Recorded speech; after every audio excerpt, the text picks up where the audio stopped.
Welcome back to another episode of the Cypherglass Infrastructure series, where we introduce you, the EOS community, to the team that makes the Cypherglass infrastructure possible and the team that makes the infrastructure at Cypherglass so good.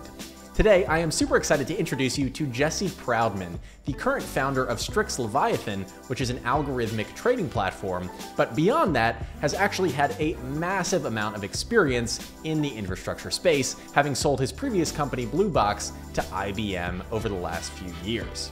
So Jesse is incredibly talented, an incredibly smart guy, and a huge shout out to him for coming on the infrastructure series to talk about how he was instrumental in assembling the infrastructure team at Cypherglass and making all of this possible.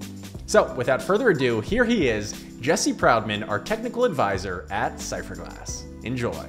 All right, Jesse, thanks so much for joining me today. My pleasure. Yeah, so a lot of people don't know you. You know, you're on our website as one of our technical advisors, and we're pretty instrumental in helping us assemble the Cypherglass infrastructure team. But for those that don't know, who Jesse Proudman is, can you give us a little bit of your backstory? Yeah, absolutely. So, longtime tech entrepreneur, founded my last company in '03 from my college dorm room. It's a company called Blue Box. So we started off as a hosting company before there was cloud computing. We physically owned all the infrastructure, operated the data centers, et cetera.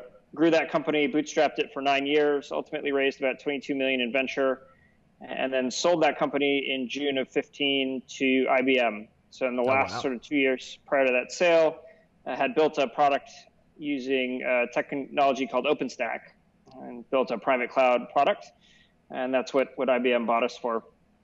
So spent about 2.5 years at IBM trying to make that product part of the broader IBM cloud ecosystem. And so I left IBM in January of 18.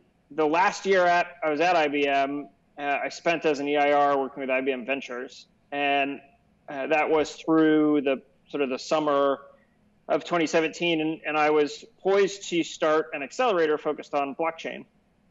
And so my role as I was getting ready to start that accelerator was basically to understand the lay of the land, to understand the landscape. And so I spent my entire days researching, which was an awesome role to have. And this was right in the midst of the mania that was 2017. And so part of that process for me was reading blogs and podcasts and Telegram, Twitter, Reddit, sort of everything I could get my hands on. And I was also looking at a bunch of these trading charts. And staring at enough of these trading charts day in, day out, you start to realize that this is an industry that has an incredible amount of data transparency. Like you can get all of the trading data off of all these exchanges. You can get all the blockchain transactions. You can see everything. And most other asset classes, you don't have access to that type of data. And in addition to being able to see everything, there's incredible volatility. And sort of those two things combined led me to believe there was a really big opportunity here to do something with algorithmic trading. Oh, wow. To try to go identify patterns in the trading data that exists and see if we could come up with mechanisms to trade off of that. And so I looked at a bunch of the software that existed out there. There's a bunch of open source tools and a couple commercial pieces of software. Really just felt like nothing had been built that provided an end-to-end solution, and that there was an opportunity to build something to do that. And so left IBM and started a company called Strix Leviathan in January of 2018. To go build that software. That's awesome. So the Strix is kind of your baby now, I guess. That's your main focus? Yeah, absolutely. That's awesome. So it's, it was sort of a crazy story when we got this infrastructure set up. We had been looking at all these other infrastructure partners and basically realized that all of the solutions we had been looking at the time, I think this was back at the end of 2017, we realized, they just weren't going to work for what we needed. So Ben, my brother, had a relationship with you before. You guys had worked together in the past. And he called you up. What was that conversation like when Ben reached out to you and said, hey, we need help setting up this infrastructure team? Yeah, Ben and I have a great relationship just going back to years of working together at Blue Box. And I think the reality with any infrastructure for any mission critical application like this, you got to really trust the partner that you work with, because unless you're operating it yourself out of your own data centers, like you are reliant on that partner. That partner becomes everything to you. And then the technology team that's interacting with that partner becomes key. So sort of trust means a lot. And particularly when you look at something like EOS, where you're differentiating yourself based on that tech story, right? Like running a block producer is challenging, but It's the technology that underlies that block producer itself that really sets each block producer apart. And at the time, kind of watching what was going on with EOS and seeing sort of this run to cloud providers, I think I recognized an opportunity for Cypherglass to do something differentiated. Absolutely. So you were really instrumental not only in sort of helping us with that vision of, dedicated over cloud so that we're not all just running on top of Google Cloud or Azure or Amazon Web Services, but you were also helpful in, basically introducing us to Ross and James, who are now our two main tech guys at Cypherglass. How did you know them, and how did that whole intro come about?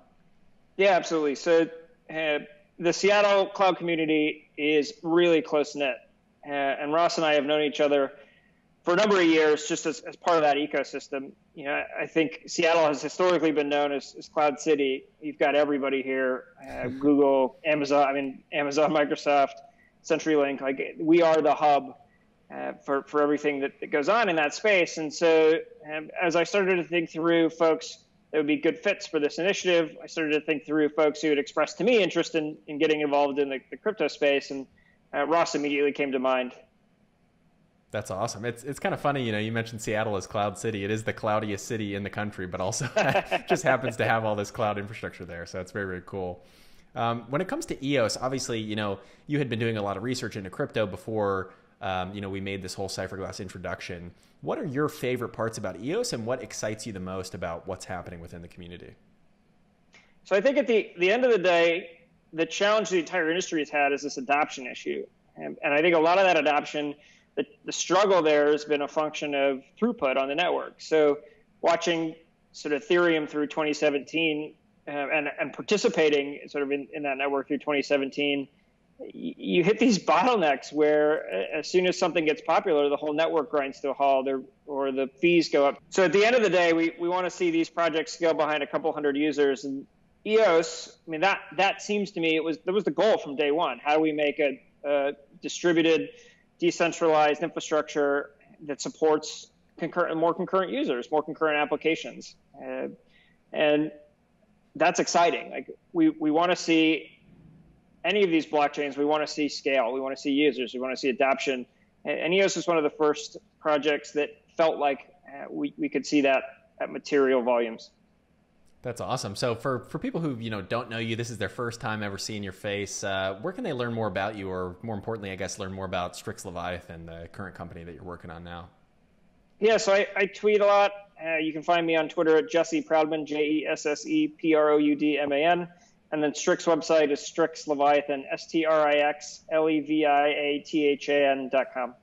That's awesome. Well, Jesse, thanks so much for hopping on. And if you have anything else you'd like to say to the EOS community, now's your chance. Yeah, just look forward. It's been great to participate with Cypherglass. Look forward to continuing to support this initiative and watching EOS grow through the rest of 2019.